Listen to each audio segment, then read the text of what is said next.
Bonjour, bienvenue au Labo Web 4 dans lequel nous abordons les analyses de médiation et de modération ainsi que les équations structurales, soit des méthodes très avancées en matière de modélisation mais aussi très puissantes lorsqu'il s'agit de mettre en évidence les conditions et processus impliqués dans une relation entre des variables. Dans un premier temps, nous verrons comment procéder à l'analyse de médiation, en commençant par sortir la matrice de corrélation et surtout calculer la corrélation partielle, qui permet entre autres d'avoir un premier aperçu d'un effet médiateur. Ensuite, mettre en pratique le modèle de médiation avec la régression à l'aide des SPSS et surtout utiliser un module appelé Process qui est intégré dans SPSS et qui permet de tester effectivement un effet médiateur. Dans un deuxième temps, nous procéderons à l'analyse de modération. En particulier, on va commencer par s'intéresser à la première situation, celle où nous avons deux prédicteurs dichotomiques. Ce sera l'occasion d'ailleurs de faire un parallèle entre l'ANOVA factorielle et la régression linéaire multiple avec SPSS. Décomposer ou sonder un effet modérateur à l'aide du module Process, autrement dit où se situe une relation au niveau de la variable modératrice, représenter graphiquement un effet modérateur avec SPSS ou Excel. Alors c'est une bonne pratique de toujours représenter graphiquement l'effet interactif de façon à mieux interpréter la direction en particulier. Nous verrons également la deuxième situation où nous sommes en présence de deux prédicteurs quantitatifs, étant entendu qu'ici aussi il sera important de décomposer ou sonder l'effet modérateur et de le représenter graphiquement. Dans un troisième temps, nous abordons la modélisation par équation structurale. Ce sera l'occasion effectivement de vous introduire à AM+, un logiciel à la fois très flexible et puissant lorsqu'il s'agit d'écrire la syntaxe de programmation, mais aussi de tester un modèle de mesure, un modèle structural complet, un modèle de médiation, un modèle de modération et bien d'autres modèles encore que nous verrons dans le cadre de ce cours. Étant entendu que nous commencerons par installer un petit utilitaire du nom de N2M+, qui permet effectivement non seulement de convertir une base de données SPSS ou Excel en base de données M+, mais aussi qui permet d'écrire automatiquement la syntaxe de base de M+, de façon effectivement à ce que M+, puisse lire les données de la base de données. Pour ce faire, nous utilisons 4 bases de données. Le nombre de bases de données est peut-être un peu important, mais il n'y a pas beaucoup de variables à l'intérieur, donc c'est assez facile à manipuler. Alors, sans plus tarder, on va commencer par l'analyse de médiation et ouvrir la base de données 1, test d'écriture. On va y aller. Alors, on va placer la base de données à un endroit approprié de façon à mieux visualiser l'ensemble. Alors, on s'intéresse à l'effet du statut socio-économique sur le test d'écriture contrôlant l'effet médiateur de la lecture chez les élèves. En particulier, est-ce que le test de lecture est le mécanisme psycho-éducatif à travers lequel le statut socio-économique affecte le test d'écriture. Et donc clairement, nous sommes en présence d'un modèle de médiation. Étant entendu qu'ici, la variable indépendante est SES, la variable dépendante écriture et la variable médiatrice lecture. La VD et la variable médiatrice étant toutes quantitatives continues, étant entendu que la variable indépendante SES est une variable ordinale à échelle, donc qui varie de 1 à 3. Dans le cas de l'analyse de médiation, la première étape consiste à mettre en évidence l'effet total C, c'est-à-dire l'effet du statut socio-économique sur le test d'écriture. Ensuite, l'effet médiateur ou indirect est symbolisé par le produit AB. A étant l'effet du statut socio-économique sur la variable médiatrice lecture et B étant l'effet de la variable médiatrice lecture sur le test d'écriture après avoir contrôlé le statut socio-économique, soit B. Et donc le produit AB correspond à ce qu'on appelle effet indirect ou effet médiateur. Étant entendu que l'effet du statut socio-économique sur le test d'écriture, après avoir contrôlé, c'est-à-dire supprimé l'effet de la variable médiatrice, soit lecture, est appelé effet direct et symbolisé par C'. De telle sorte que l'effet total de X sur Y est égal à l'effet indirect, c'est-à-dire A fois B, plus l'effet direct. En d'autres termes, toute la covariation entre SES et écriture va être décomposée en deux parties. Une partie de la covariation qui est due à ce qui est spécifique à la relation entre SES et écriture, c'est-à-dire effet direct, C', mais aussi une autre partie qui est due à l'effet indirect, autrement dit à l'effet de la variable médiatrice, symbolisé par A fois B, de telle sorte que effet total est égal encore une fois à effet indirect plus effet direct.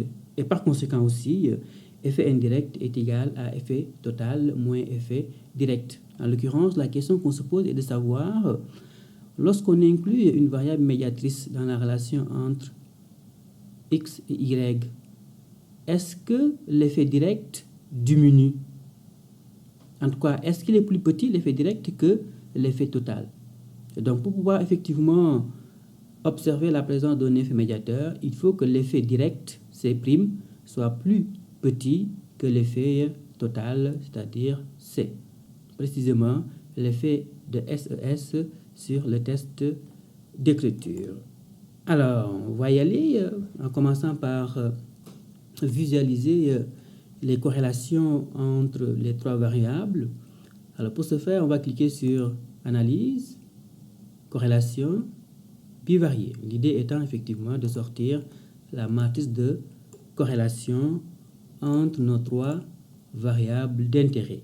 Alors, on va cliquer sur Options de façon effectivement à spécifier au logiciel que nous voulons exclure les données manquantes en liste wide deletion. Alors, on poursuit et c'est tout. On va cliquer sur OK de façon à voir apparaître la matrice de corrélation. En l'occurrence, c'est assez clair que le statut socio-économique est corrélé de façon significative au test de lecture et au test d'écriture, de même que le test de lecture est corrélé de façon significative au test d'écriture. Et donc, c'est assez clair que toutes les paires de variables sont corrélées. Et donc, nous venons d'avoir un aperçu de la façon dont ces variables sont corrélées. Il reste maintenant à procéder à l'analyse de corrélation partielle. Autrement dit, lorsqu'on élimine ou supprime l'effet de la variable médiatrice lecture, qu'est-ce qui reste dans la relation entre le statut socio-économique et le test d'écriture? Donc, c'est un peu la question technique à laquelle on va devoir répondre avant d'asseoir la présence d'un effet médiateur. Alors, on va y aller. On va procéder à l'analyse de corrélation partielle qui donne un peu une idée de la force de la médiation. Pour ce faire, on va cliquer sur Analyse, Corrélation partielle. Clique là-dessus.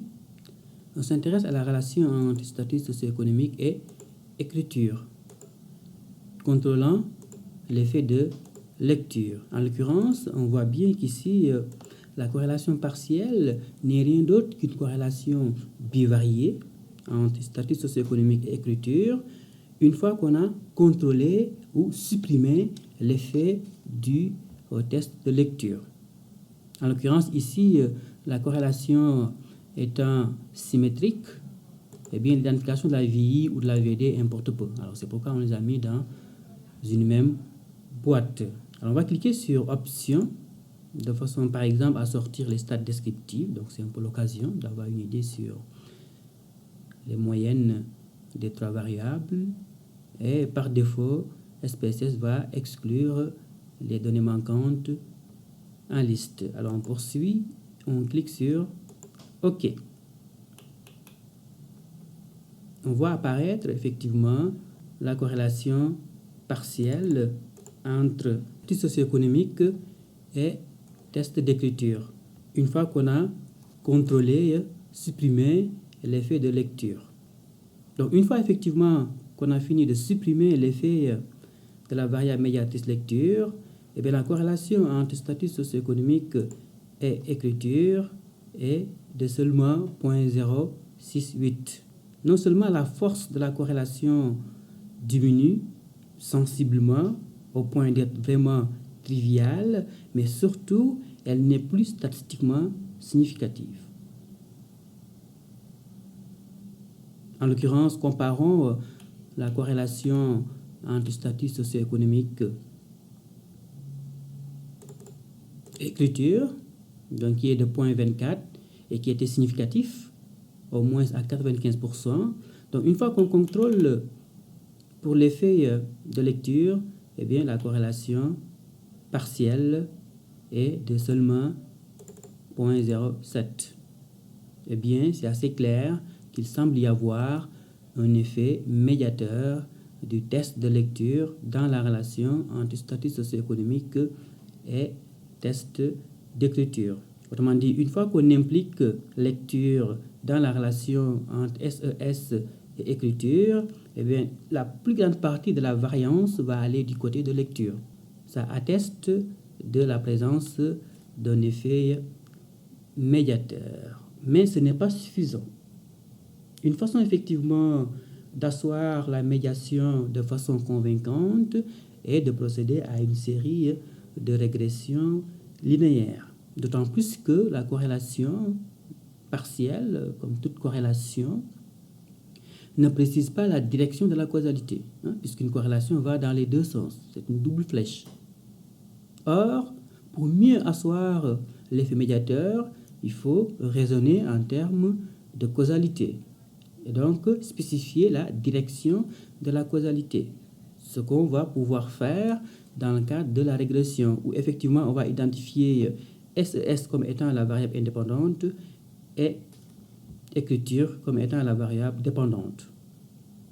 On va y aller, on va procéder à une série de régressions linéaires de façon à asseoir la médiation de lecture sur la relation entre SES et écriture. On y va, vous êtes habitué déjà à la procédure. Analyse, régression linéaire. La variable dépendante écriture, la variable indépendante SES. Donc, on va commencer effectivement par mettre en évidence l'effet total. Donc, c'est la première étape. Donc, la première étape consiste à analyser l'effet de SES sur l'écriture. Autrement dit, l'effet de X sur Y. On va y aller en cliquant sur OK. Alors, qu'est-ce qu'on observe? On observe que la corrélation est de 0,24. Elle s'avère statistiquement significative d'après le test F d'ANOVA. En particulier, le statut socio-économique explique 6% de la variance du test d'écriture.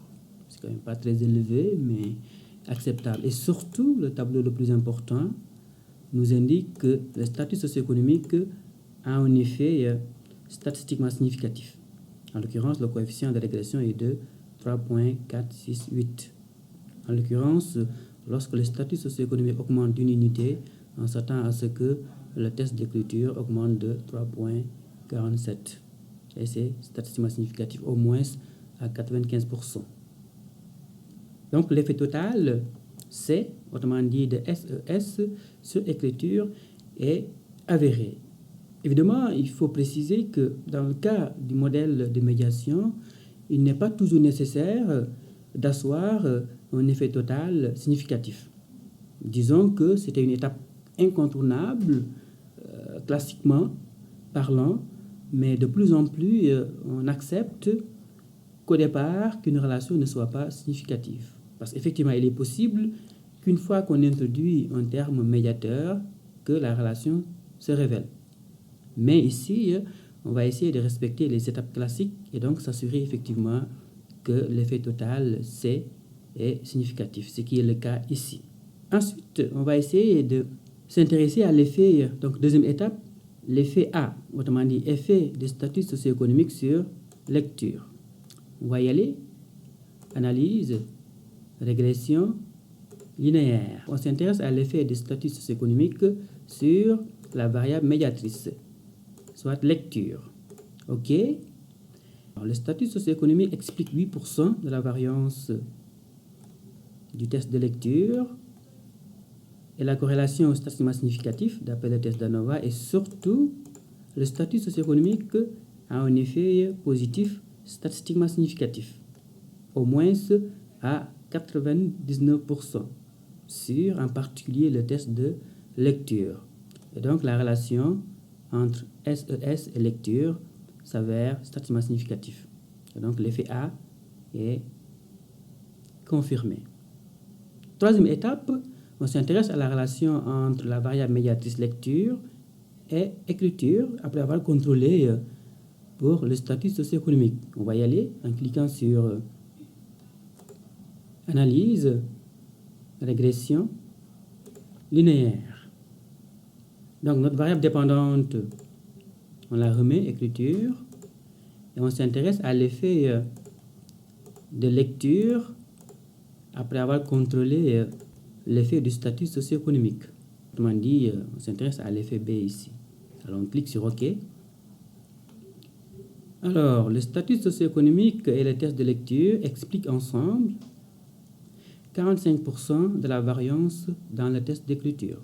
Et le modèle d'ensemble est statistiquement significatif. Autrement dit, au moins un de ces deux prédicteurs s'avère statistiquement significatif.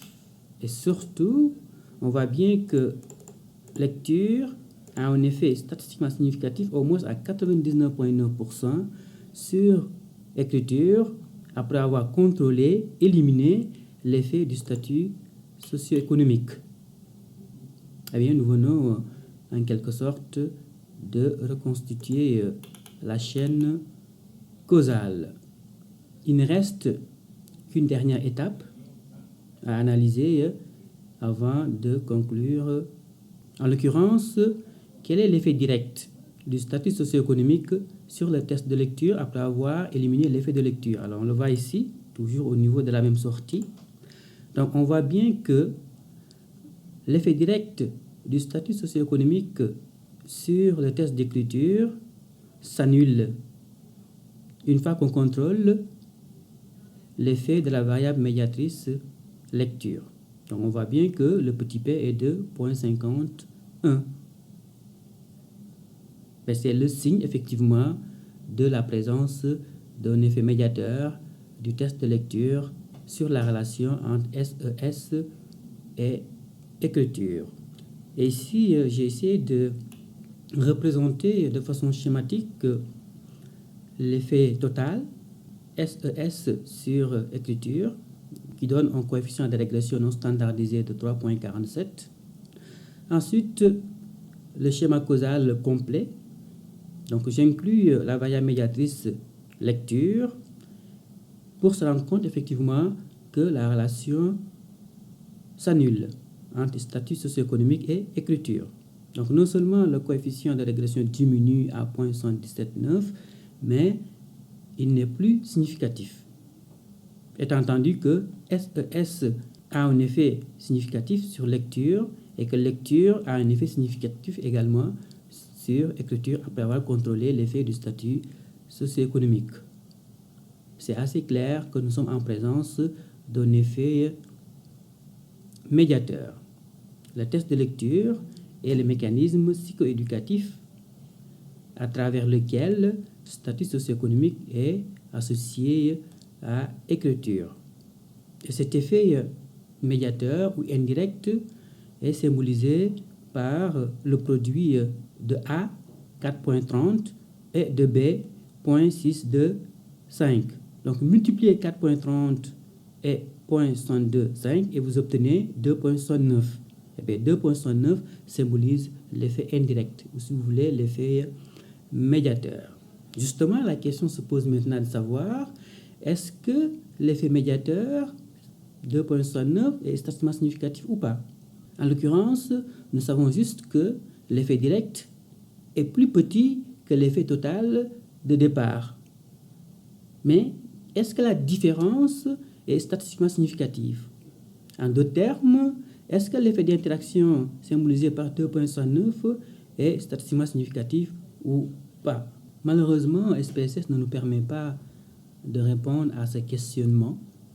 Alors, pour pouvoir y répondre, on va utiliser un module très intéressant qu'on appelle Process et qui s'intègre merveilleusement dans SPSS. Alors, on va y aller, on va aller chercher ce module de façon à tester la signification statistique de l'effet médiateur. Pour ce faire, notamment pour installer le module Process, donc de ICE, de façon à tester l'effet médiateur, eh bien, on va cliquer sur ce lien, donc qui nous permet effectivement d'accéder directement au logiciel. Alors, on va y cliquer et patienter un petit peu.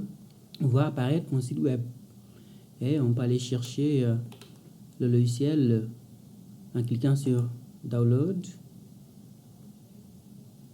Ensuite, aller télécharger la version la plus récente de Process, soit Process V3. Alors, on va y cliquer, peut-être enregistrer. Alors, je vais enregistrer ce fichier directement sur le bureau. Alors, j'enregistre sur le bureau. J'ouvre le dossier. Alors, j'ai ici le dossier Process, qui est une forme de fichier compressé. Évidemment, il faut le décompresser. Et je vais cliquer 2 fois. Et j'obtiens Process. Je clique à nouveau. Et vous avez une version de Process pour SAS, mon logiciel statistique, et une version pour SPSS. Alors, la version qui nous intéresse est surtout la version de SPSS. On va peut-être faire passer ce dossier sur le bureau, mais ça n'importe pas. Le plus important, c'est de bien spécifier le dossier dans lequel vous enregistrez le logiciel. Alors moi, je l'enregistre sur le bureau directement pour faciliter son accès. Alors, je peux fermer. Donc si je clique 2 fois sur le dossier, je vois apparaître surtout le fichier le plus important, le fichier avec l'extension SPD, donc process.spd. Donc c'est le fichier effectivement qui nous permet effectivement d'intégrer Process à SPSS, étant entendu que le fichier process.sps est une sorte de syntaxe. Alors on va y aller, on va retourner au logiciel SPSS. Donc vous vous rappelez juste qu'on est en train d'intégrer le module Process dans SPSS. On a fini effectivement de télécharger le logiciel, en particulier la version pour SPSS. Il reste juste à procéder à l'intégration. Alors pour ce faire, je vais cliquer sur le menu utilitaire, ensuite sur boîte de dialogue personnalisée. Donc c'est ici qu'on va aller chercher le module, en particulier en cliquant sur installer une boîte de dialogue personnalisée. Évidemment, j'utilise la version 23 de SPSS. Sur d'autres versions, pour accéder à cette fonction, il faut cliquer sur une autre menu qui apparaît et qu'on appelle extension.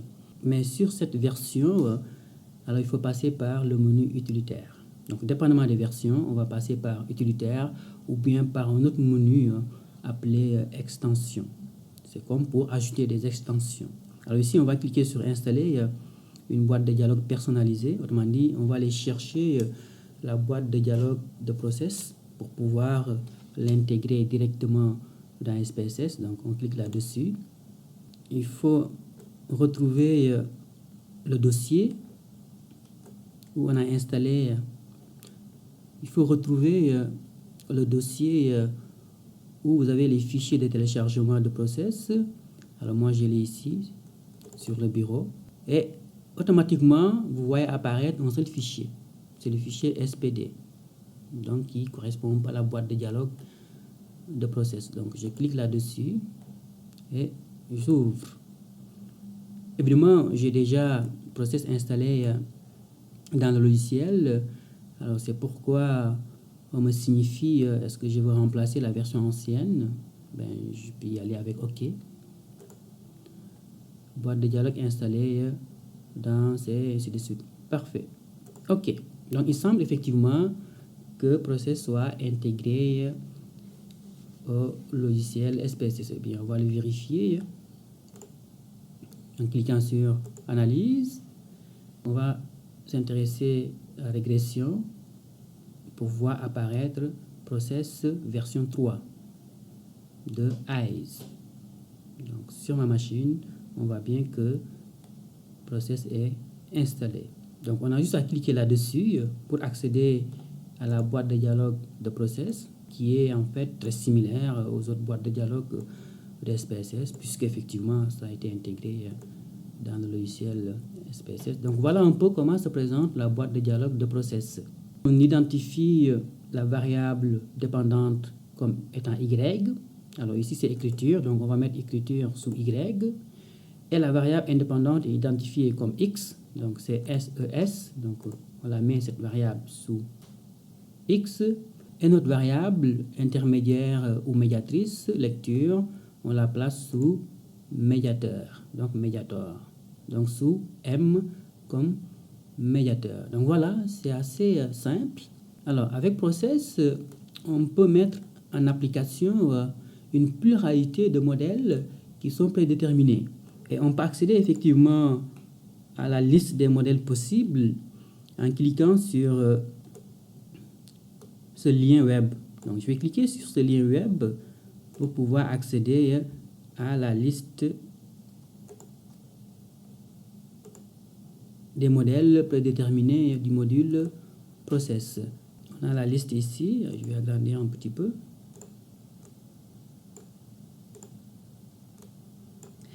Alors, on a le modèle 1, donc, qui est en fait un modèle de modération. C'est pas ce qui nous intéresse à date. Alors, on a le modèle 1 toujours, le modèle 2, le modèle 3. En fait, on a une pluralité de modèles qu'on peut tester à l'aide de process. Alors, on voit bien que process est un logiciel pas mal avancé lorsqu'on procède à la modélisation. Alors, nous, ce qui nous intéresse, c'est surtout le modèle de médiation. Et on l'a ici. Donc, ça correspond au modèle 4 dans la liste de modèles prédéterminés de process. Donc, X a un effet sur Y, mais à travers la variable modératrice M. Donc, c'est notre modèle. Donc, c'est le modèle estampillé 4. Alors, ici, sous modèle number, eh bien, on va choisir 4, puisque 4 équivaut effectivement au modèle de médiation. Ensuite, vous avez le numéro de Bootstrap, simple. En fait, traditionnellement, lorsqu'on teste l'effet indirect, on utilise le test de Sobel. Donc, il consiste simplement à relativiser l'effet indirect à son erreur type. Une erreur type qui est calculée sur la base des erreurs types de A, autrement dit l'effet de X sur la variable médiatrice, mais aussi sur la base de l'erreur type de B, autrement dit l'effet de la variable médiatrice sur la variable dépendante après avoir contrôlé l'effet de la variable indépendante. Sauf que l'effet indirect ne suivant pas forcément une distribution normale, et bien si on utilise le test de Sobel, il y a de fortes chances d'obtenir un test biaisé.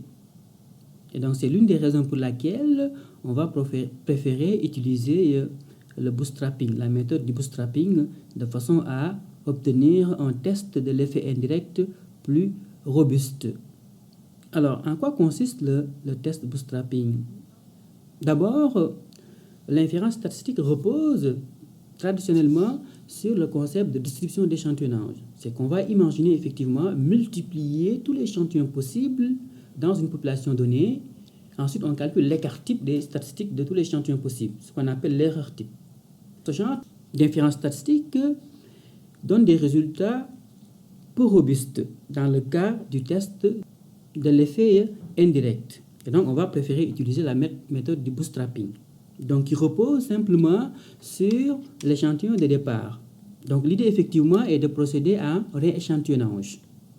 Autrement dit, je sélectionne un nouvel échantillon sur la base de l'échantillon de départ, mais avec remise des cas qui auraient été sélectionnés, jusqu'à obtenir 5 000, voire 10 000, 20 000 ou 50 000 échantillons.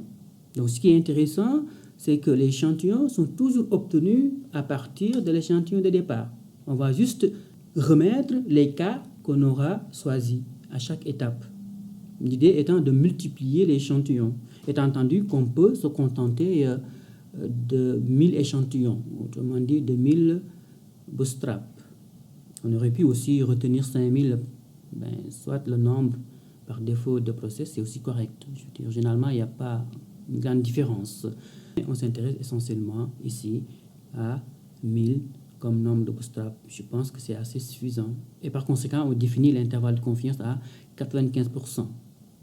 Ensuite, on va cliquer sur Options et cliquer sur Effect Size de façon à avoir une idée sur la taille de l'effet. Ensuite, on va cliquer sur cette icône pour avoir une idée sur l'effet total en particulier. Poursuivre et valider en cliquant sur OK. Étant entendu qu'on aurait pu cliquer sur Coller pour générer la syntaxe. Alors, on va cliquer sur OK. Puisque le process fait au rééchantillonnage, autrement dit le bootstrapping, alors ça prend un peu de temps. Lorsqu'on sélectionne 1000 échantillons à partir d'un échantillon, alors ça prend un peu de temps. Mais voilà comment se présentent les résultats de process. Process nous contextualise l'analyse en mettant en évidence les variables y, x et m comme variables médiatrices. Étant entendu que process met en évidence un certain nombre d'étapes dans l'analyse de médiation. En particulier, la première étape consiste à analyser la relation entre statut socio-économique et lecture, autrement dit l'effet A. Donc on le voit bien ici. Donc on a la variable dépendante lecture et effet du statut socio-économique. Donc ici on voit bien que l'effet du statut socio-économique est statistiquement significatif par rapport à lecture. Et on obtient le même coefficient, bien sûr, 4.30. Ensuite, process va analyser la relation entre lecture et écriture après avoir contrôlé SES, autrement dit l'effet B. Donc on s'intéresse ici à écriture et en particulier à l'effet de lecture après avoir contrôlé l'effet du statut socio-économique. Ici, encore une fois, on retrouve les mêmes coefficients de régression naturellement, 0.62, 5, et qui s'avère statistiquement significatif. Ça, c'est la deuxième étape. Eh bien, la troisième étape consiste effectivement à s'intéresser à l'effet total entre statut socio-économique et écriture.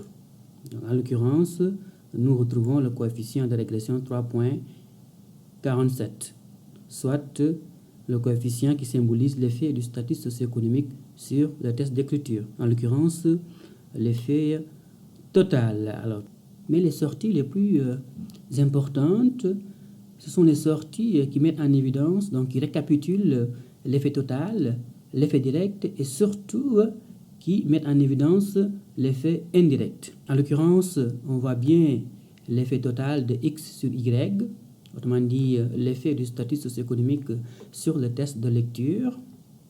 Ensuite, l'effet de X sur Y, après avoir contrôlé le médiateur, ce qu'on appelle effet direct, donc effet total, effet direct, étant entendu que l'effet direct est beaucoup plus petit que l'effet total. C'est ce qu'on veut pour pouvoir asseoir la médiation. Ce qui est surtout intéressant en particulier, c'est l'effet indirect. Et on l'a ici. Donc nous retrouvons la même valeur, tout naturellement 2,69. C'est la même valeur qu'on avait calculée, rappelez-vous. On avait pris 4,30 multiplié par 0,625 et on avait obtenu 2,69. Bien, on obtient la même valeur, 2,69. Mais la nouvelle information, c'est le test, effectivement, de cet effet indirect. Et selon la méthode du Bootstrap, l'intervalle de confiance à 95%, susceptible de contenir l'effet indirect, est de 0,93 et 4,66. Donc c'est assez clair que l'intervalle de confiance ne contient pas la valeur 0 qui symbolise la nullité de l'effet. Puisque l'intervalle de confiance ne contient pas la valeur 0, eh bien l'effet indirect symbolisé par 2,69 est statistiquement significatif. Autrement dit, statistiquement différent de la valeur 0. Par conséquent, l'effet indirect du test de lecture sur la relation entre SES et écriture s'avère statistiquement significatif. Alors ici, le logiciel nous présente l'effet indirect partiellement standardisé, autrement dit lorsqu'on standardise seulement la variable dépendante. Mais ce qui est surtout intéressant, ce sont les résultats avec la standardisation complète. Alors ici, Process standardise toutes les variables. En l'occurrence, on a une valeur de 0,18. Alors, comment interpréter assez rapidement la valeur de l'effet d'interaction 2,69? Eh bien, chaque fois que le statut socio-économique augmente d'une unité, eh bien, on s'attend à ce que l'effet indirect de lecture augmente de 2,69 d'unité du test d'écriture. Par rapport à l'interprétation du coefficient standardisé, c'est un terme d'écart type, donc vous savez déjà comment l'interpréter. Alors on va y aller dans le cas de l'effet indirect. Donc on dirait tout simplement que chaque fois que le statut socio-économique augmente d'un écart type, eh bien on s'attend à ce que l'effet indirect du test de lecture augmente de 0,18 écart type du test d'écriture. Alors évidemment, ici, on a seulement 3 variables, mais supposons qu'on veuille contrôler une variable en particulier. Par exemple, la variable sexe. Ce que vous êtes censé faire dans le cas du TP3, alors on aurait juste à mettre la variable sexe, par exemple, ici, sous covariate, pour contrôler effectivement l'effet de cette variable dans l'analyse de médiation. Donc, ce que vous aurez à faire dans le cadre du TP3. Alors, on aurait pu le faire si on avait une autre variable. Autre chose aussi, peut-être cliquer sur OK de façon à générer la syntaxe, puisque dans le cadre du TP3, vous aurez à générer la syntaxe. Mais dans ce cas, vous cliquez juste sur coller de façon à voir apparaître la syntaxe de process. Alors, ce qui nous intéresse, c'est surtout cette partie. Alors, toute cette partie, on peut l'enlever. Donc, c'est toute la programmation sous process. Et en particulier, si on sélectionne et qu'on clique sur le triangle vert, on doit voir apparaître le même résultat. Mais voilà, pour ce qui est de l'analyse de médiation, qui est particulièrement intéressante pour mettre en évidence le mécanisme à travers lequel une variable affecte une autre variable. Et ce qui est intéressant en particulier avec Process, c'est qu'on peut tester la signification statistique de l'effet indirect ou médiateur, ce qui est effectivement impossible avec SPSS. Mais finalement, on peut procéder à l'analyse des médiations rien qu'en utilisant Process, comme on a pu le voir. Aussi, dans le cas du TP3, il n'est pas nécessaire d'utiliser le logiciel SPSS pour procéder à l'analyse des médiations. Vous pouvez y aller directement avec Process. D'autant plus que avec Process, vous avez une seule analyse qui va vous sortir toutes les étapes. Et c'est bien structuré. Autrement, avec SPSS, vous êtes obligé d'y aller étape par étape. Alors c'est long et c'est fastidieux. Avec Process, c'est beaucoup plus rapide, beaucoup plus efficace et beaucoup plus avancé lorsqu'il s'agit de tester la signification statistique de l'effet médiateur. Alors, on va procéder maintenant à l'analyse de modération. En particulier, on va s'intéresser à la base de données satisfaction de la vie. Pour illustrer l'analyse de modération, on va prendre comme prétexte un problème de recherche où effectivement les deux prédicteurs sont dichotomiques et donc codés 0, 1. En l'occurrence, l'effet du statut socio-économique sur l'échelle de satisfaction de vie est-il différent selon l'état de santé? En l'occurrence, est-ce que l'état de santé modère la relation entre statut socio-économique et échelle de satisfaction?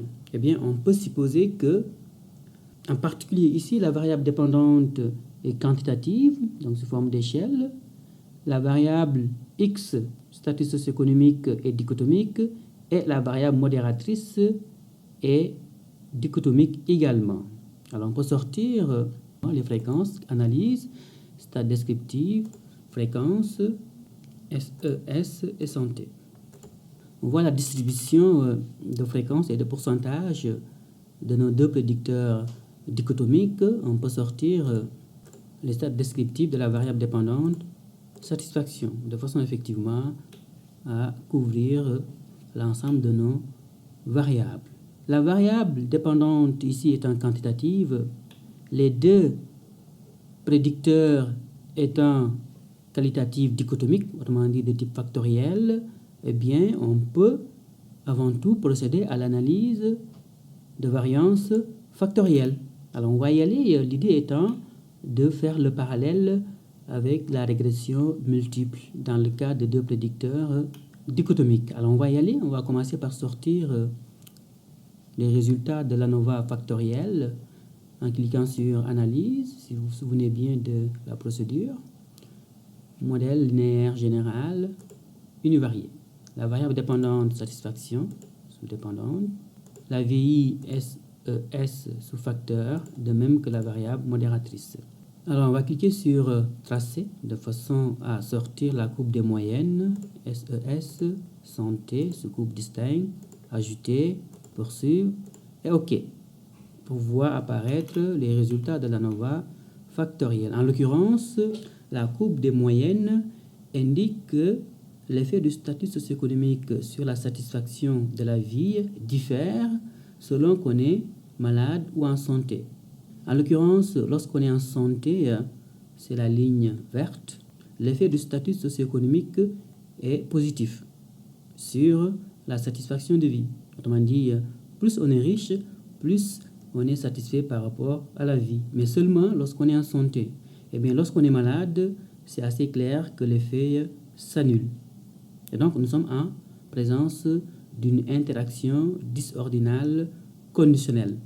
Autrement dit, l'effet du statut socio-économique sur la satisfaction de vie existe à la condition d'être en santé. Et que lorsqu'on est malade, l'effet s'annule. Alors, c'est comme si, devant la maladie, tout s'annulait. Reste maintenant à savoir, est-ce que l'effet d'interaction, qui semble effectivement exister, est-ce que cet effet d'interaction est statistiquement significatif ou pas? Alors bien, pour ce faire, il faut procéder au test d'ANOVA factoriel. Donc, nous avons ici les résultats. En l'occurrence, il y a un effet d'interaction significatif statistiquement parlant. Toutefois, le test d'ANOVA ne nous dit pas où se situe l'effet de X sur Y. En particulier, par rapport à la variable modératrice santé, est-ce que l'effet existe seulement lorsqu'on est malade ou bien lorsqu'on est en santé aussi? Autrement dit, est-ce que l'effet est significatif à chacun des niveaux de la variable modératrice? Pour ce faire, il faut procéder à l'analyse des effets simples. Pour ce faire, on va générer la syntaxe en reprenant la procédure analyse, modèle linéaire général, univarié. Peut-être sortir les moyennes conditionnelles, poursuivre, et au lieu de cliquer sur OK, on va cliquer sur coller pour générer la syntaxe de façon à introduire la syntaxe qui permet d'obtenir les effets simples. Compare, SES, on sélectionne, de toute façon vous connaissez déjà la procédure, on l'a déjà suivi dans le cadre de l'ANOVA factoriel. On clique sur le triangle pour voir apparaître les tests univariés. En l'occurrence, on voit bien que l'effet du statut socio-économique sur la satisfaction de vie apparaît seulement lorsqu'on est en santé. Donc on voit que l'effet est significatif. Mais lorsqu'on est malade, eh bien, l'effet s'annule, tout simplement. Et donc, l'intuition de départ, observée à travers la courbe de moyenne, s'avère juste.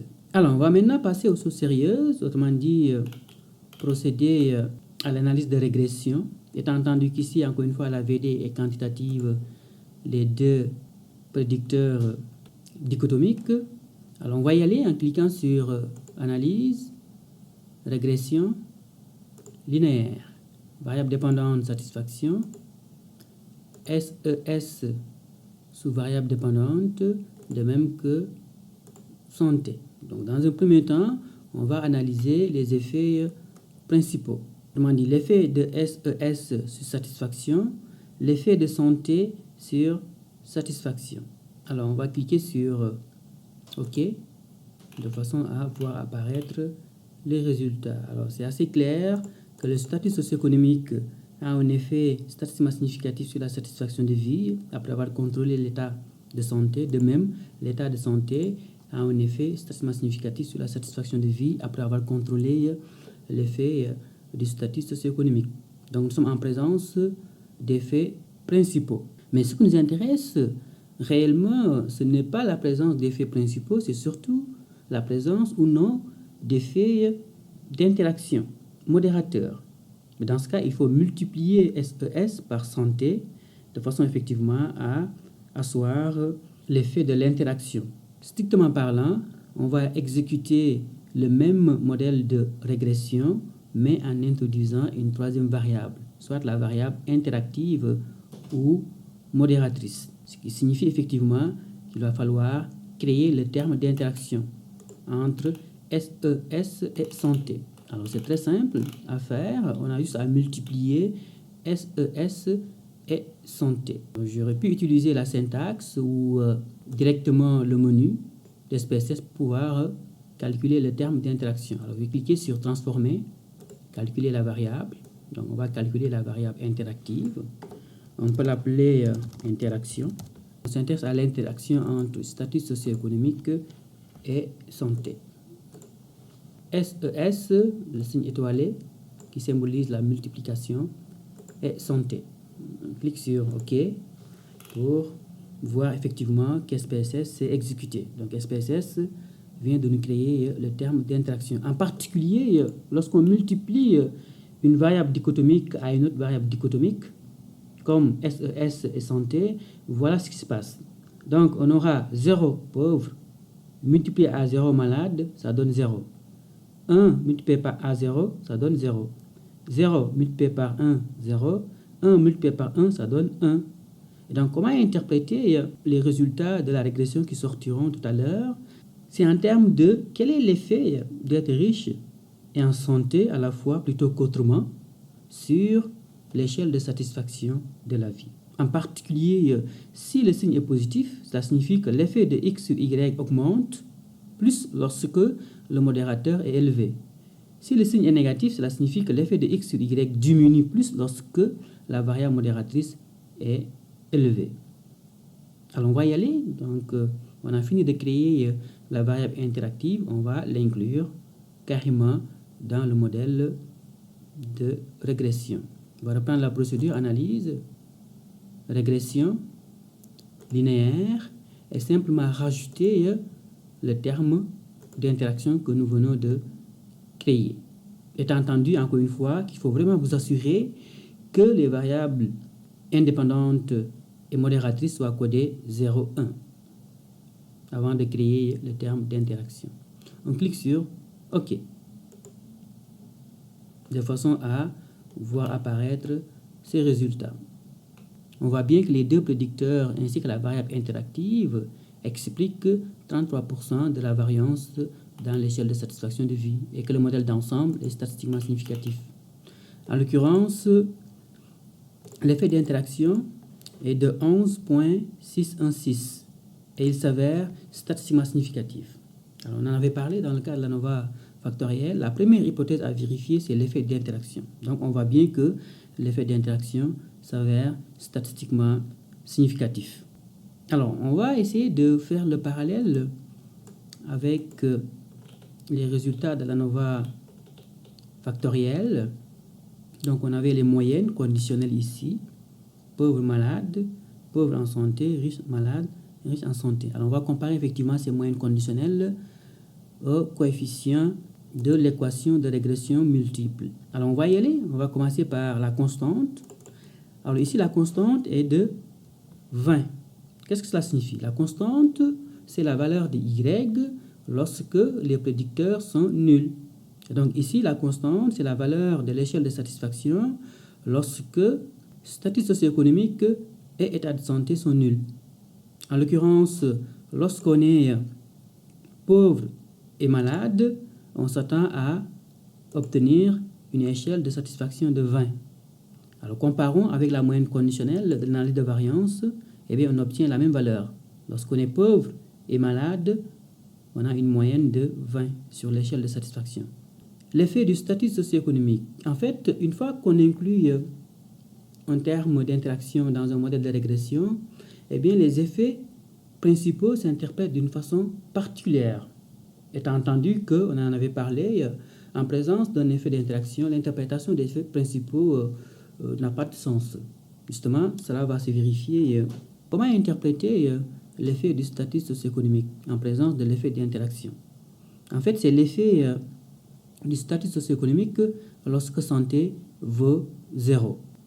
Eh bien, comparons avec les moyennes conditionnelles. Lorsque santé vaut 0 et l'effet du statut socio-économique 1, donc lorsqu'on est riche et santé, on s'attend effectivement à avoir une moyenne de 21,11. Eh bien, c'est la même chose. Donc, on a 1,11 de plus par rapport à 20, lorsqu'effectivement on est riche et malade. De même, comment interpréter l'effet de l'état de santé en présence de l'effet d'interaction? Eh bien, c'est l'effet de l'état de santé lorsque le statut socio-économique vaut 0. Et donc, c'est lorsqu'on est effectivement en santé et pauvre. On s'attend effectivement à ce que l'échelle de satisfaction diminue de 0. Alors, c'est des 0,0000. Alors, on a ici une valeur nulle. C'est là que ça signifie. Donc, on a 20 plus 0, ça donne 20. C'est ce qu'on voit ici. En l'occurrence, lorsqu'on est en santé et pauvre, on s'attend effectivement à obtenir une moyenne de 20 sur l'échelle de satisfaction. Voilà un peu comment on interprète les effets principaux en présence de l'effet d'interaction dans le cas de la régression. Donc l'interprétation est un peu difficile. D'ailleurs, il n'est pas nécessaire d'interpréter les effets principaux une fois que l'effet d'interaction est statistiquement significatif. Mais il m'a paru important de vous montrer le lien entre l'ANOVA factorielle et l'analyse de régression multiple lorsqu'on a deux prédicteurs dichotomiques. Eh bien, les résultats sont similaires. Autrement dit, les moyennes conditionnelles sont similaires au coefficient de l'équation. Alors, on va revenir à l'effet d'interaction qui est symbolisé par la valeur 11.616. Comment l'interpréter? Alors, vous vous souvenez de la façon dont le terme interactif a été codé. Donc, on avait 0 et 1. Le fait d'être riche et santé plutôt qu'autrement. Eh bien, on va interpréter dans ce sens. Autrement dit, le fait d'être riche et en santé plutôt qu'autrement augmente l'échelle de satisfaction de la vie de 11.616 par rapport, bien sûr, à la constante. En d'autres termes, l'effet du statut socio-économique sur l'échelle de satisfaction de vie augmente davantage lorsque l'état de santé vaut 1, autrement dit, santé. Mais voilà, assez rapidement, comment interpréter l'effet d'interaction, dont nous savons qu'il est statistiquement significatif, au moins à 95%. Par contre, nous ne savons pas où se situent les sources de la relation entre SES et santé. Est-ce que la relation existe lorsqu'on est malade? Est-ce que la relation existe lorsqu'on est en santé? Et donc, il faut décomposer, sonder l'effet d'interaction de façon effectivement à mettre en évidence les effets simples, précisément les pentes simples. Autrement dit, les pentes à l'intérieur de chacun des niveaux de la variable modératrice santé. Malheureusement, SPSS ne permet pas de sonder ou de décomposer l'effet d'interaction. Alors pour ce faire, on a encore une fois besoin de l'aide de process. Alors on va cliquer sur Analyse, Régression, Process. La variable dépendante satisfaction Y, la variable SES sous X et la variable santé, soit la variable modératrice sous modérateur, donc qui est symbolisée par la lettre W. Ce qui est intéressant avec process, c'est qu'on n'a pas besoin de créer le terme d'interaction nous-mêmes. Donc il va se charger de le faire. Alors la variable interaction, on n'en a pas besoin finalement avec process. Étant entendu qu'on aurait pu inclure aussi une variable contrôle, covariate, pour contrôler l'analyse de modération. Alors on va cliquer sur Options. On va générer le code qui permet de visualiser l'effet d'interaction, autrement dit les valeurs prédites à chaque niveau de la variable modératrice. Donc l'idée étant de construire un graphique qui représente visuellement l'effet d'interaction. Alors ça va être tout. On va cliquer sur Poursuivre. Et par rapport au modèle, on s'intéresse au modèle numéro 1. Alors si on revient à la liste des modèles prédéterminés de process, on voit bien que le modèle 1 correspond au modèle de modération.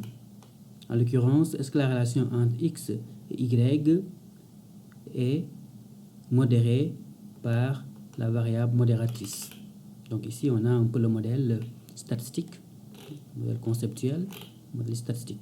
Effet de X sur Y, effet principal de X sur Y, effet principal du médiateur sur Y et l'effet d'interaction XM sur Y. Donc c'est le modèle statistique de la modération.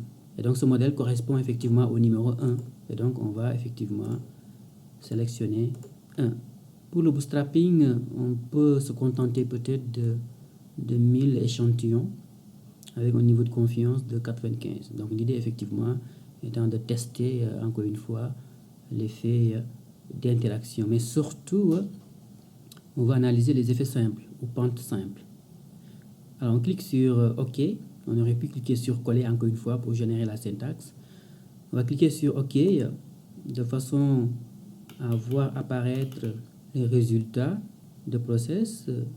Alors là encore une fois, process nous contextualise l'analyse en nous mettant en évidence la variable Y satisfaction, la variable X SES et la variable modératrice santé. Étant entendu qu'on a ici 40 cas. Alors le modèle d'ensemble est statistiquement significatif, qu'on voit ici, et en particulier l'effet d'interaction entre SES et santé s'avère statistiquement significatif. Évidemment, on retrouve le même coefficient que celui que nous avions calculé tout à l'heure avec SPSS, autrement dit 11.61. Et l'effet d'interaction, encore une fois, s'avère statistiquement significatif. Ce qui nous intéresse en particulier, ce sont les effets simples. En l'occurrence, si vous vous souvenez bien, dans le cas de l'ANOVA factorielle, nous avions sorti les effets simples. Eh bien, c'est le même principe. Ici, on parle surtout de pentes simples. Autrement dit, les pentes ou les coefficients de régression à l'intérieur de chaque niveau de la variable modératrice. Ici, santé. On les a ici, les pentes simples. Donc, sous forme de conditionnel effect. Donc, effet conditionnel.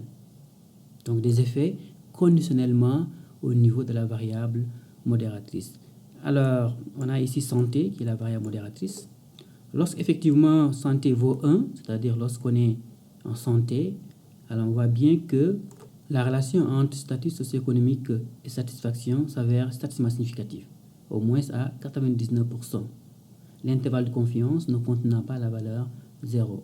Que se passe-t-il maintenant lorsque santé vaut 0, en particulier lorsqu'on est malade? eh bien, on voit bien que la relation entre statut socio-économique et satisfaction n'est plus significative. L'intervalle de confiance, en particulier incluant la valeur de nullité 0.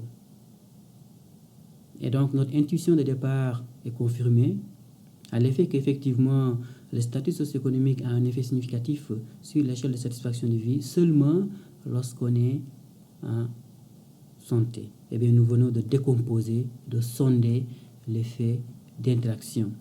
Alors, ça, c'est la première information, la première nouvelle information. Alors, la deuxième nouvelle information, c'est que Process nous sort les valeurs prédites qui permettent effectivement de représenter visuellement l'effet d'interaction. En particulier, ici, on a SES, santé, et les valeurs prédites de satisfaction. Alors, SES, donc 0 lorsqu'on est pauvre. Donc, lorsqu'on est pauvre et malade, on s'attend à avoir une valeur de 20 sur l'échelle de satisfaction. Alors, on va comparer avec les moyennes de l'analyse factorielle. Donc, ce sont les mêmes moyennes. De même, lorsqu'on est riche et malade, on s'attend effectivement à avoir un score de 21 sur l'échelle de satisfaction, 0.11.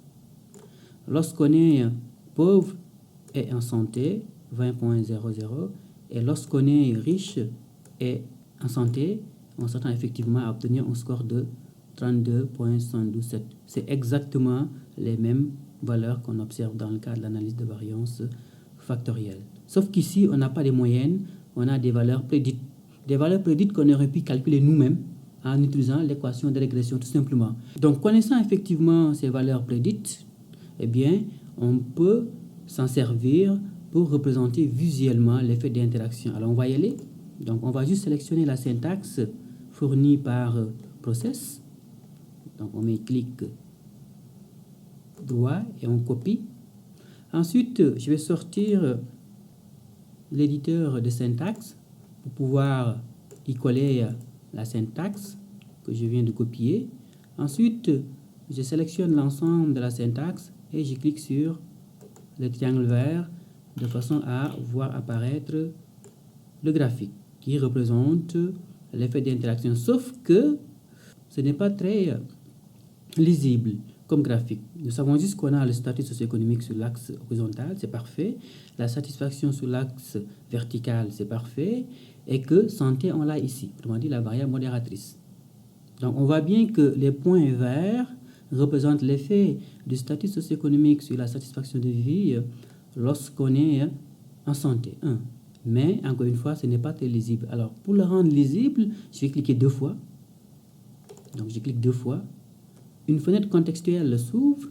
Je clique 2 fois là-dessus encore, de façon à voir apparaître ces menus. Ensuite, je clique sur variable et je change tout simplement le type d'élément en cliquant sur chemin, par exemple. L'idée étant d'avoir une courbe. Donc, je clique sur chemin, j'applique, je ferme et j'obtiens ce graphique qui est beaucoup plus visible et c'est assez clair que l'effet du statut socio-économique sur la satisfaction de vie apparaît seulement lorsque santé vaut 1, autrement dit lorsqu'on est en santé. Lorsque santé vaut 0, autrement dit lorsqu'on est malade, l'effet disparaît. Encore une fois, on observe la présence d'une interaction disordinale croisée. C'est exactement le même graphique qu'on avait obtenu dans le cadre de l'analyse de variance factorielle. Rappelez-vous, en particulier si on remonte, on l'a ici, la courbe des moyennes dans le cadre de l'ANOVA factorielle est exactement similaire au graphique des pentes simples, autrement dit les graphiques des valeurs prédites. Finalement, la régression multiple avec 2 prédicteurs n'est rien d'autre qu'une forme d'ANOVA factorielle, en particulier lorsqu'on s'intéresse à l'analyse de modération. Évidemment, ce graphique n'est pas très beau et surtout très difficile de le reconfigurer de façon à respecter certaines normes. Alors moi, je préfère souvent utiliser le logiciel Excel, qui est très flexible pour la construction de graphiques. Alors on va y aller, je vais vous montrer assez rapidement comment c'est possible. Donc je vais cliquer sur Excel. Alors j'aurai besoin tout simplement des valeurs prédites fournies tout à l'heure par Process. Donc la variable indépendante SES, donc je vais mettre pauvre, riche. Ici, mettre la variable modératrice santé, donc malade, donc c'est 0, on s'entend, et santé. Lorsqu'on est malade et pauvre, ou si vous voulez, lorsqu'on est pauvre et malade, on s'attend à avoir 20 comme score prédit. 20. Et lorsqu'on est riche et malade, on s'attend à obtenir 21. 11, 11. Pauvre et santé, 20. Santé et riche, 32,7. Alors, je vais mettre des points, parce que le logiciel que j'utilise ici accepte surtout des points. Je sélectionne les données. Ensuite, je clique sur Insertion. Je cherche une courbe, par exemple celle-là, et je peux changer le format, par exemple celui-là, qui m'a l'air beaucoup plus joli. Et surtout, je peux reconfigurer le graphique, je peux changer la taille, changer l'axe, alors je peux faire toutes sortes de reconfigurations. Alors non seulement c'est plus joli que le graphique de SPSS, mais surtout on peut reconfigurer le graphique de telle sorte qu'effectivement il respecte les normes. Mais voilà comment procéder à l'analyse de modération, en particulier lorsque les deux prédicteurs sont dichotomiques. Que se passe-t-il maintenant lorsque le modèle de régression implique deux prédicteurs quantitatifs cette fois-ci? On va ouvrir une autre base de données performance scolaire, donc la base de données 3, et s'intéresser en particulier à la relation entre le nombre de livres lus dans une session et la performance scolaire, en contrôlant l'effet modérateur du nombre de présences en classe. En particulier ici, les trois variables sont de nature quantitative. On peut avancer que plus le nombre de livres lus dans une session est important, plus la performance scolaire augmente proportionnellement. Mais on peut penser que cette relation peut être modérée par la présence en classe. Autrement dit, on peut supposer que la relation entre lecture et note est d'autant plus importante lorsque la présence en classe est importante. Et que lorsque la présence en classe est faible, peut-être que l'effet est moins important. En l'occurrence, l'effet de la lecture de livres obligatoires sur les résultats scolaires est-il différent selon la présence au cours? Lorsqu'effectivement les deux prédicteurs sont de nature quantitative, strictement parlant continue, généralement on centre les prédicteurs par rapport à leur moyenne. En l'occurrence, l'idée étant de réduire surtout le risque de multicollinarité. Parce que c'est assez clair que si vous multipliez deux variables, donc deux prédicteurs, et que vous incluez dans le même modèle et la variable interactive et les deux prédicteurs quantitatifs, eh bien le risque de collinarité augmente en conséquence. Et surtout, on veut faciliter l'interprétation des effets principaux.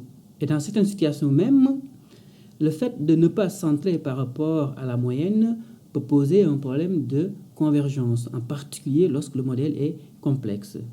Somme toute, centrer les scores des deux prédicteurs par rapport à la moyenne respective est une bonne pratique pour pouvoir effectivement éviter toutes ces difficultés. Étant entendu que d'autres chercheurs ou analystes vont préférer standardiser les prédicteurs. Autrement dit, ils vont soustraire chaque score par rapport à la moyenne, ensuite vont relativiser par l'écart-type, de façon à obtenir des scores standardisés. Mais en ce qui nous concerne, on va surtout se contenter de centrer, autrement dire, prendre chaque score moins la moyenne. Pourquoi? Parce que lorsqu'on centre des scores par rapport à la moyenne de la variable, eh bien, les différences entre les scores restent les mêmes. Et par conséquent, le coefficient symbolisant l'effet d'interaction sera le même que l'on centre des prédicteurs ou non. Donc, c'est l'une des raisons pour laquelle je préfère souvent centrer seulement les prédicteurs au lieu de les standardiser. Étant entendu que lorsqu'on standardise, eh bien, le coefficient symbolisant l'effet d'interaction va changer et sera peut-être plus difficile à interpréter. Et donc, on va commencer par sortir les stats descriptives de nos prédicteurs. Alors on va y aller, on va cliquer sur analyse, stade descriptive, descriptive. Alors on s'intéresse principalement à nos deux prédicteurs, livre et note, dont on veut voir la moyenne en particulier. Donc voilà comment se présentent les stades descriptifs de nos deux prédicteurs, autrement dit de la VI et de la variable modératrice. Donc 2 pour livre et 14 pour présence en termes de nombre de cours suivis. Alors on va y aller, on va centrer nos deux prédicteurs. J'aurais pu utiliser la syntaxe, donc avec la fonction compute en particulier, mais je peux y aller aussi en cliquant sur transformer, calculer. Commencer par le premier prédicteur, autrement dit la VI, livre. Donc on va l'appeler C, c'est comme centré, livre. Livre moins la moyenne qui est de 2. Donc centré consiste simplement à prendre chaque score de la variable moins finalement la moyenne. Ici 2. Je clique sur OK pour valider. Donc j'ai fini de calculer les scores centrés de livre. J'ai fait de même avec la variable modératrice. J'élimine. Donc c'est présence égale présence moins sa moyenne. Donc sa moyenne étant de 14.10. Donc 14.1. Donc c'est présence égale présence moins la moyenne 14.1. Donc je clique sur OK de façon à voir apparaître la syntaxe sur la page des résultats. Alors on me signifie que les deux prédicteurs ont été centrés. Alors on va maintenant multiplier les deux prédicteurs de façon à créer un terme d'interaction. Alors on va y aller en cliquant toujours sur transformer, calculer. Là aussi j'aurais pu passer par la syntaxe en utilisant la fonction compute. Alors on va éliminer tout ça. On veut calculer l'interaction entre ces livres et ces présences. Donc on prend nos variables centrées. Donc je clique sur OK. Alors on va sortir les stades descriptives de nos variables pour avoir une idée globale, analyse, stade descriptive, descriptive. On a livre, fréquence, ce sont nos anciennes variables si vous voulez. On va quand même mettre note, la variable dépendante, pour avoir un peu une idée. Et nos variables centrées. Donc nos deux prédicteurs centrés ainsi que la variable interactive centrée. OK. Alors, en particulier, notre variable dépendante, c'est note. Donc la moyenne tourne autour de 103.6. Les valeurs s'étendant de 37 à 97, parfait. Mais ce qui nous intéresse, c'est surtout la moyenne des variables centrées, en particulier des deux prédicteurs centrés. La moyenne doit toujours donner 0. Donc lorsqu'on centre les scores d'une variable par rapport à la moyenne de cette variable, la moyenne de la nouvelle variable centrée donne toujours 0. C'est ce qu'on veut. Donc on veut toujours comparer les scores par rapport à la moyenne. 0. Et déjà, on peut entrevoir l'intérêt du centrage lorsqu'on interprète les effets principaux. Bien, on peut y aller. On a fini de centrer nos deux prédicteurs et de créer le terme d'interaction sur la base des scores centrés. Eh bien, on va y aller. On va rouler directement le modèle de régression, incluant à la fois l'effet principal de livre, l'effet principal de présence et l'effet d'interaction livre-présence.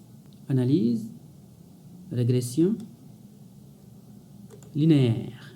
La variable dépendante note, la variable indépendante c'est livre. Alors on va prendre la variable centrée. Ensuite, cliquez sur la variable modératrice centrée, c'est présence, et la variable interactive, interaction. C'est tout. OK, pour valider et voir apparaître les résultats. En particulier, vérifier la première hypothèse, celle de l'effet d'interaction, qui effectivement s'avère statistiquement significatif, au moins à 95%. Étant entendu qu'ici l'effet est positif, comment l'interpréter? Donc encore une fois, l'effet du nombre de livres lus sur la performance scolaire est beaucoup plus important lorsque la présence au cours est importante.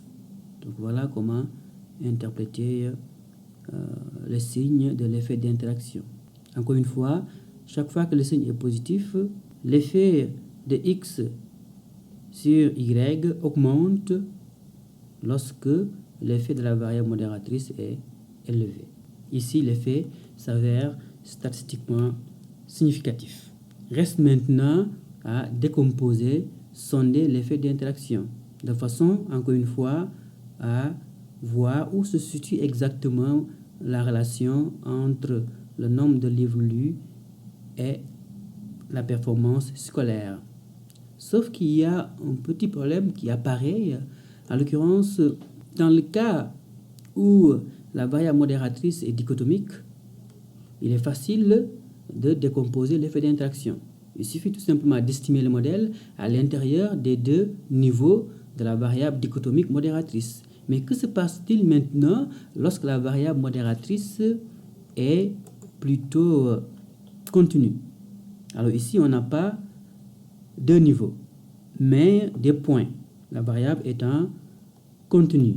Et dans ce cas aussi, il faut trouver une façon d'obtenir des points, c'est-à-dire d'obtenir des niveaux à l'intérieur desquels on va estimer l'effet de livre sur note.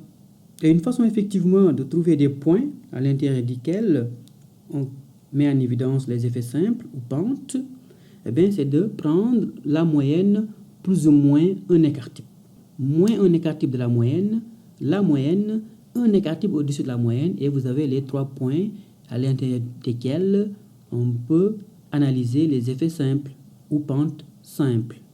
Disons que par convention, c'est la méthode la plus souvent utilisée. Donc c'est la méthode de la moyenne en plus ou moins l'écart type. Étant entendu qu'on peut utiliser aussi les rangs centiles, de façon à trouver des points qui permettent effectivement d'analyser les effets simples. Mais allons-y avec la méthode la plus conventionnelle. Une fois que c'est décidé, on peut y aller, en particulier avec Process. Étant entendu que SPSS ne permet pas d'analyser les pentes simples, autrement dit de décomposer ou de sonder l'effet d'interaction. Donc on va utiliser essentiellement Process. Alors on va y aller en cliquant sur Analyse, Régression, Process. La variable dépendante note,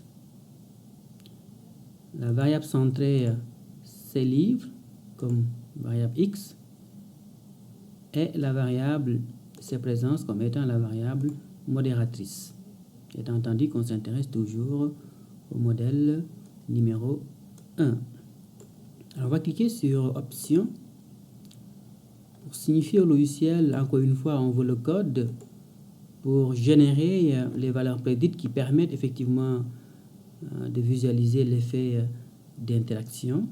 Ensuite, cliquez sur cette icône pour signifier au logiciel qu'on veut sortir les valeurs conditionnelles, autrement dit les valeurs des effets simples, conditionnellement aux valeurs de la variable modératrice, et qu'on s'intéresse en particulier au point, la moyenne, plus ou moins un écart type.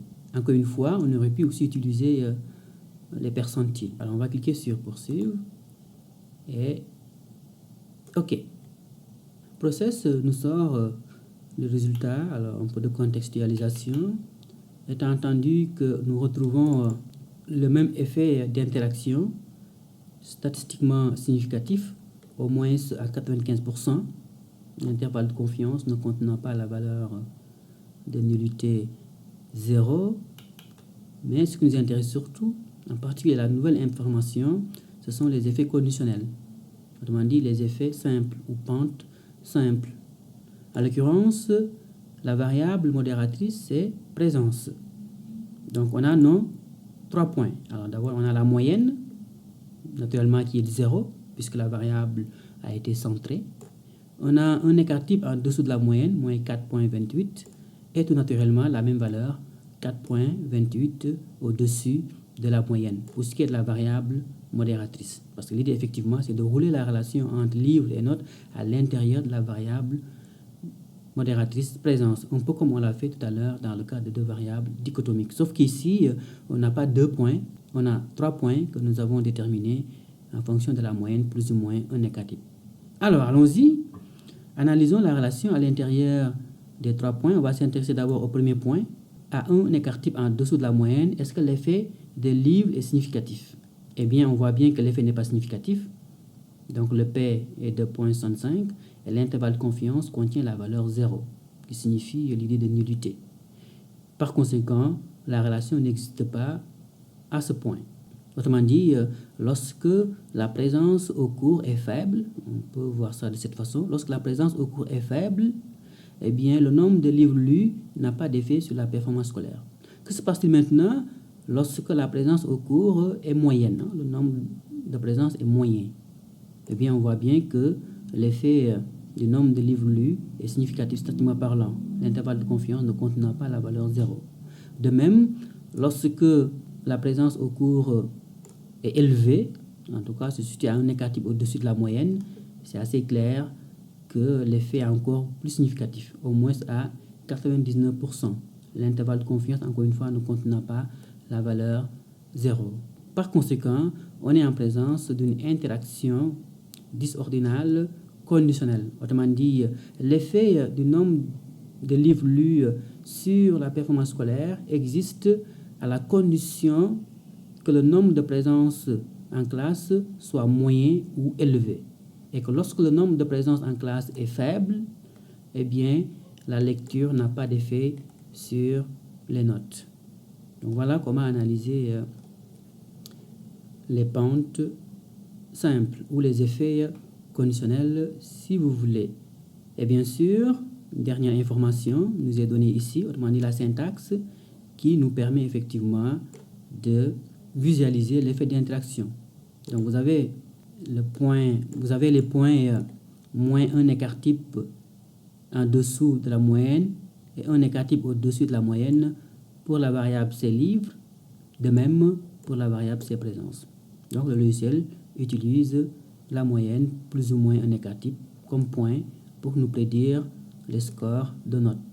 En l'occurrence, c'est assez clair que, lorsque le nombre de livres lus est élevé, en tout cas se situe à un écart type au-dessus de la moyenne, et que le nombre de présences en classe est élevé, en tout cas se situe à un écart type au-dessus de la moyenne, on s'attend à ce que la note prédite soit élevée.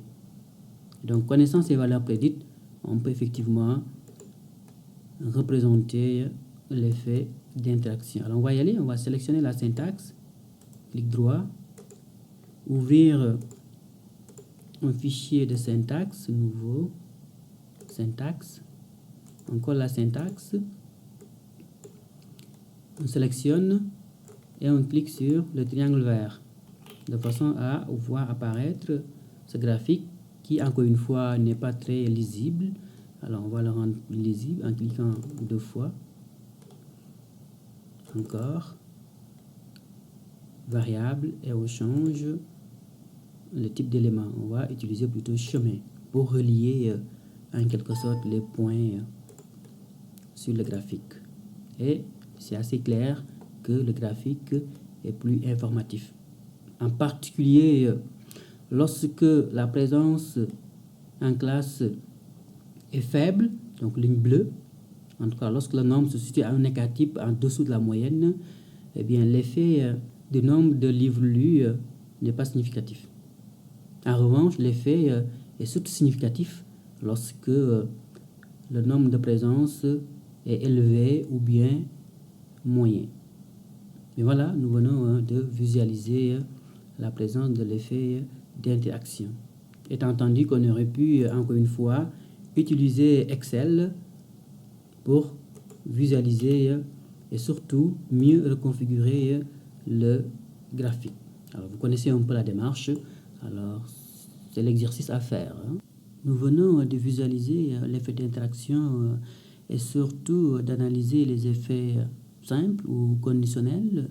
En l'occurrence, nous savons que l'effet de livre sur note est significatif à partir de la valeur moyenne du nombre de présences. Et qu'effectivement, lorsque le nombre de présences se situe autour d'un négatif en dessous de la moyenne, l'effet n'est plus significatif. Il est possible de savoir précisément à partir de quel point dans le nombre de présences, l'effet du nombre de livres lus est statistiquement significatif par rapport à la performance scolaire. On peut le savoir en particulier lorsqu'on travaille avec M+. On va y aller, on va déterminer à partir de quel point la relation s'avère statistiquement significative. Alors on va cliquer sur Analyse, Régression, Process. Au niveau des options, on va cliquer sur Johnson-Neyman. En fait, c'est la méthode de Johnson-Neyman qui nous permet effectivement de savoir à partir de quel point l'effet apparaît. On clique sur Poursuivre et OK. Alors voilà un peu les résultats qui nous présentent pratiquement tous les points de la variable modératrice. Et donc nous savons qu'à partir du point moins 8.10, la relation n'est pas significative, ainsi de suite, ainsi de suite. C'est à partir seulement du point moins 0.96 que la relation s'avère significative. Évidemment, ce pattern se justifie du fait que la relation est une relation linéaire. Si la relation avait été équilinéaire, certainement la signification des points s'arrêterait à un moment donné. Mais là, c'est assez clair qu'à partir du point moins 0.96 jusqu'au point le plus élevé dans la variable modératrice, la relation s'avère statistiquement significative. Voilà une information qui est beaucoup plus précise que les points en plus ou moins la moyenne. Et finalement, il est possible avec Process de centrer directement les prédicteurs sans pourtant que nous le fassions nous-mêmes. Alors on va y aller en cliquant sur Analyse, Régression, Process. En l'occurrence, si on clique sur Options, on voit l'option qui permet effectivement de centrer les prédicteurs par rapport à leur moyenne de façon à pouvoir construire le terme d'interaction, le produit. Donc, Process peut le faire directement pour nous. Alors, on va cliquer sur Poursuivre et remettre notre variable indépendante originale et notre variable modératrice originale. Donc, nous venons effectivement de remettre nos variables originales. Et donc, si on clique sur OK, on doit obtenir les mêmes résultats que ceux effectivement obtenus sur la base du centrage qu'on a effectué nous-mêmes. Voilà, on voit que l'effet d'interaction est toujours le même et qu'il est statistiquement significatif. Les 3 points à partir desquels on a calculé les effets conditionnels. Et finalement, c'est toujours assez clair qu'à partir du point moins 0.96, l'effet de livre sur note s'avère statistiquement significatif. Et donc, on obtient exactement les mêmes résultats que tout à l'heure.